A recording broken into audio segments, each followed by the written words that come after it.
del sommelier. ¿Eh? Ah, mira. Vamos a hablar precisamente con Andrés Rosberg, que es sommelier y empresario enogastronómico. Lo tenemos en línea. Andrés, ¿qué tal? Buen día. Natalia y Antonio lo saludan. Bienvenido. ¿Qué tal, Natalia, Antonio? ¿Cómo les va? Buen día. Bien, Bien. buen día. Muy feliz día. Muchas gracias. Bueno, contale a la gente que nos está escuchando a esta hora, bueno, es una profesión, la verdad, muy linda, me parece de mucho disfrute la de los sommeliers, pero contale a la gente qué hace un sommelier o en qué radica su tarea. Bueno, el sommelier originalmente, o principalmente, se dedicaba, bueno, a estudiar sobre vino y otras bebidas también, conocerlas, seleccionarlas, Ujú, comprarlas, estivarlas, armar las cartas de vino, después, finalmente, asesorar a comensales, a los comensales que quisieran ser asesorados, y bueno, de alguna manera mejorar el servicio, mejorar la experiencia del comensal, mejorar la rentabilidad del establecimiento que lo contratara. ujú, Hoy lo que vemos es que el rol del sommelier se amplió un poquitito y hoy encontramos sommeliers trabajando en el sector de turismo de bodegas, en comercialización, en docencia, en otros productos como, no sé, el aceite de oliva, destilados, coctelería, lo que fuera, mate, incluso yerba mate. claro, sí, Eh, aceite de oliva, chocolate. Exactamente, entonces hoy se abrió un poquito el juego, ¿no? El sommelier era más históricamente una figura del restaurante, eventualmente del hotel, Ujú, y hoy encontramos que, bueno, que el rol del sommelier se ha ampliado. ujú. Entonces, bueno, nos podemos encontrar en el caso de las provincias productoras como Mendoza, muchos sommeliers trabajando en el sector turismo de las bodegas o en el sector comercial. Ujú, Algunos se ha puesto una vinoteca, otros se ha puesto una distribuidora. Bueno, ujú, eh, hoy es un poquito más amplia esa ujú. definición, ¿no? Son los que guían las catas también en las bodegas. Claro, claro. En muchos casos son los que guían las catas, Ujú, son los que arman los menúes generalmente, claro. buscando el mejor acuerdo entre platos y vinos. En el caso de la gente que trabaja en bodegas, esto es muy importante porque uno tiene que de alguna manera eh, subrayar o hacer que los vinos de la casa se luzcan. Ujú, Eh, Entonces, bueno, si bien en un origen el sommelier funcionaba como una persona que brindaba servicios dentro de un restaurante o un hotel, hoy nos encontramos, y más que nada con el tema del vino, hoy nos encontramos con una profesión que ha crecido y se ha ampliado, o sea, se ha puesto un poquito más abierta su definición. Andrés, a ver, se ha profesionalizado mucho Claro. la acción, ¿no?, del sommelier. Ya es una figura importante, te diría, excluyente dentro de cualquier lugar gastronómico, pero más allá de eso, de las bodegas. Pero digo yo, ¿qué es lo que tiene que tener? ¿Cuál es el conocimiento acabado de un sommelier? Porque imagino, los he visto mucho también en competencias, en este sí, hay tipo, competencia claro, internacional. competencias Ujú. internacionales. Los he visto seleccionar, qué sé yo, vinos de todo el mundo. ¿Qué es lo que tiene que tener? ¿Qué es lo excluyente que tiene que tener un sommelier, un buen sommelier, para inclusive ganar premios? Ustedes compiten entre ustedes, Ujú. ¿no? Sí, a ver, claro que ha evolucionado y que se ha profesionalizado la carrera. Yo soy lo suficientemente grande como para recordar cuando el año 2000, 2001 aparecíamos los primeros sommeliers, la gente no sabía ni qué era un sommelier y íbamos a los restaurantes y las copas eran de vidrio grueso y los vinos Mm. los servían a temperatura ambiente de enero en Mendoza, que parecían más una sopa que un vino, ¿no? Cuando uno mira la película, ve todo lo que ha cambiado la situación, por suerte. El sommelier tiene que tener diferentes virtudes, diferentes características. En primer lugar, tiene que saber el oficio, tiene que saber armar una cava, abrir una botella de vino, servirla, elegir la cristalería apropiada para ese vino. Entonces ahí hay un tema de destreza manual, si se quiere. En segundo lugar, obviamente un sommelier tiene que saber catar, tiene que saber diferenciar un buen vino de uno no tan interesante, porque de esa manera elige los vinos que después sugiere. Ujú. Después hay todo un conocimiento teórico, ¿no? Nosotros los sommeliers tenemos que saber de ampelografía, de vitinicultura, de enología, de legislación, de entender todo el espectro de los vinos del mundo, vinos que se hacen con diferentes procesos de elaboración. Hay un cuerpo teórico muy importante. Ujú. Y sobre esas patas compiten los sommeliers en los concursos, ¿no? Teoría, servicio y cata. Después, y casi lo más importante te diría yo, están las cualidades personales de un sommelier, ¿no? Que tenga la escucha atenta para, primero que nada, escuchar lo que le dice la mesa, pescar algunas señales para poder recomendar un vino en función de lo que esa mesa está buscando.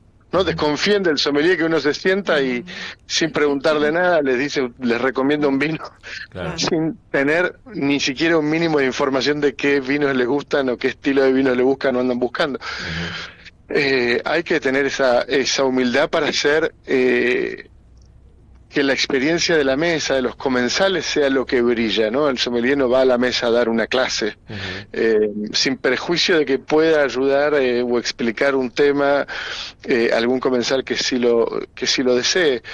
Hay que tener una vocación de servicio enorme, porque fíjate que los sommeliers trabajan cuando todo el mundo está disfrutando, en plan claro. diversión, en plan Claro. disfrute, o sea, los sábados a la noche, las fiestas, los feriados, los fines de semana largos, son muchas veces los días de más trabajo de un sommelier. Claro. Entonces, bueno, hay que tener esta vocación de servicio. Yo siempre digo, nosotros los sommeliers no estamos en el negocio de vender botellas, sino que estamos en el negocio de hacer que nuestros clientes, nuestros comensales estén felices, ¿no? O sea, para mí eso es casi lo más importante, tener en claro que el centro, el foco de todo es la experiencia de quien está en ese momento disfrutando esa botella de vino, esa comida, o por qué no otra bebida también, no sé, puede ser un sake, pero digamos, está esta cosa de tener que entender profundamente que una comida, uno puede servir el mejor vino del mundo, hacer el mejor acuerdo con un plato, en un restaurante a una estrella Michelin, pero si uno se está peleando con la persona con la que está comiendo, o si se escucha la música fuerte de la cocina, o sale un mal olor de la puerta del baño, nuestra experiencia va a ser mala, independientemente de que tengamos los mejores vinos, los mejores platos. Claro. Siempre el vino es el vino y sus circunstancias, siempre es lo que está pasando alrededor, siempre es una experiencia un poco más integral, ¿no? Claro, total, absolutamente. Es tan cierto lo que dijiste, porque Sí. cuando uno diste tantos tips que yo de repente, no sé si soy detallista o qué, pero yo cuando me he sentado en un lugar, trato de sentarme lejos del baño, lejos de la cocina, como buscar un poco un lugar estratégico para poder aislarme, ¿no? Sí. De toda esa situación, de todo lo que es la cocina. Sí, que te deje a pleno disfrutar, a ¿no? disfrutar y no sientas otros líos, Sí. otros aromas, Sí. otras cuestiones. Es que no debería uno tener que estar preocupándose por eso. Claro. Tenés razón, pero viste, en general Sí, a veces pasa, que te quedas con pocos lugares. Sí, y además, bueno, el tema del maridaje, ¿cómo? No sé por qué sé yo, hay veces que se dice, no, un vino tinto con las carnes rojas, el vino blanco con el pescado. ¿Esas son leyes o es de acuerdo al paladar de la persona que va a comer y quiere maridar una cosa con otra? Mira, un poquito las dos cosas. Ajá. Históricamente se decía, bueno, esta cosa de lo que decías recién, ¿no? Carne con tinto, pescado con blanco. Y esto no es necesariamente así, no está tallado en piedra. Igual hay una lógica detrás de ese postulado, que es generalmente una pesca tiene la carne más magra, no tiene tanta grasitud. y es un poquito más sequito, si se quiere, ¿no? Depende después de la salsa, la guarnición, etcétera. Pero en general, cuando uno tiene una pesca magra, busca un vino con buena acidez. ¿Por qué? Porque la acidez te hace salivar, entonces te lubrica un poquito la boca y te ayuda a que funcione mejor un tema de texturas en la boca. Y no un vino tinto con mucho tanino. El tanino es una sustancia que se encuentra en el vino, que proviene del contacto del vino con las pieles del vino con que se macera el vino cuando se está produciendo, que le da color, pero le da tanino también. La piel de la uva, digamos. La piel grano de la uva, exactamente, tiene taninos. El tanino, para el que no sabe lo que es, por ejemplo, cuando uno deja infusionar el té mucho tiempo y lo toma y seca un poquito la lengua, al encontrarse un poquito secante, bueno, esa misma sustancia se encuentra en los vinos tintos de mucho cuerpo. Si yo estoy comiendo una carne magra, no quiero un vino con mucho tanino que me la haga más seca todavía, ¿no? Y a la inversa, si yo estoy comiéndome un bife de chorizo con toda esa grasita intersticial que la hace maravillosamente rico, tal vez no necesito tanto la acidez y el vino delicado, fresquito, que no me pase por arriba el pescado, y sí necesito un vino que tenga un poquito más de estructura, y sí necesito un vino que tenga un poquito de tanino que me ayude a mí a limpiar la lengua, a limpiar esa superficie, esa capita de grasa que me queda en la lengua después de comer un plato un poco más graso. Entonces, ¿es necesariamente obligatorio comer un pescado con blanco, una carne con tinto? No. Ahora, tal vez cuando queremos combinar un pescado con un tinto, buscamos un pescado no tan magro, con una salsa por ahí con un poquito de crema que nos dé un poquito de volumen, un poquito de textura en la boca, y un tinto que no tenga tanto taninos. Y viceversa, si queremos una carne con blanco, bueno, busquemos un blanco con cuerpo, con estructura. Al final del día, casi que la máxima que mejor se adapta es un poco buscar maridar o acordar el peso, buscar platos ligeros con vinos más delicados y platos con más cuerpo, con más estructura, con vinos más pesados, ¿no? Bien. ¿Qué conviene? Pero después, obviamente, si a la gente le gusta de una manera o de otra, Gusto personal, claro, no hay... también esto tiene que ser respetado. Lo que sucede muchas veces en los restaurantes, por ejemplo, que uno lo ve, es que la gente llega creyendo que le gustan los vinos tintos con cuerpo. Se piden un tinto de entrada, un tinto potente, y piden un pescadito de entrada, y te das cuenta de que no arrancan a tomar el vino hasta que llega el principal. Porque finalmente no le funciona tanto, entonces no lo llama tanto a beber. Y cuando llega el principal empiezan a tomar a mayor velocidad. Bueno, a veces uno también puede jugar y decir, bueno, yo arranco con un vino con más fresquito, blanco, rosado, un tinto ligero con las entradas, y después me voy al tinto con cuerpo cuando viene el principal, ¿no? Ahora, por ejemplo, la copita de champán, ¿al principio o al final? Porque hay veces que te dan una copita de champán de bienvenida, y hay veces que te la obsequian o te lo sirven o vos lo pedís al final con el postre. Bueno, por regla general, yo casi que el champán o el espumoso en nuestro país, uno lo puede tomar cuando quiere y como quiere, ¿no? Y hemos hecho comidas donde se hacían diferentes pasos con diferentes espumosos, y esto también se puede hacer. En general, en una comida, uno busca una cierta progresión, en donde va tomando cuando ya nos ponemos a hilar fino y a armar un menú de pasos y a decir, bueno, vamos a hacer 3, 4 vinos diferentes en una comida o más. Bueno, vamos siempre desde lo más ligero a lo que tiene un poco más de cuerpo, también en los platos en general, y vamos desde lo más seco a lo más dulce. Entonces en esta, ¿por qué? Porque si uno toma algo con más cuerpo y más dulce, y después le pone algo más ligerito y más seco, lo va a encontrar diluido, lo va a encontrar aguado, lo va a encontrar desabrido, ¿no? Bien. Mirá todo lo que estamos aprendiendo. Montón. La verdad que está muy bueno. Y Andrés, uno tiene que ir creciendo en intensidad.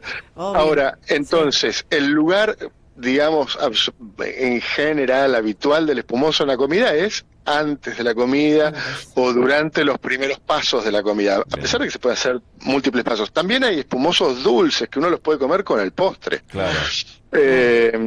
Ahora, también lo que sucede es que el champán, el espumoso, es una bebida maravillosa que funciona casi en cualquier momento del día, ¿no? Fíjense que hay registros en el cine, en la literatura, de gente desayunando mimosas, por decir, ¿no? Que es un trago de champán o de espumoso con jugo de naranja.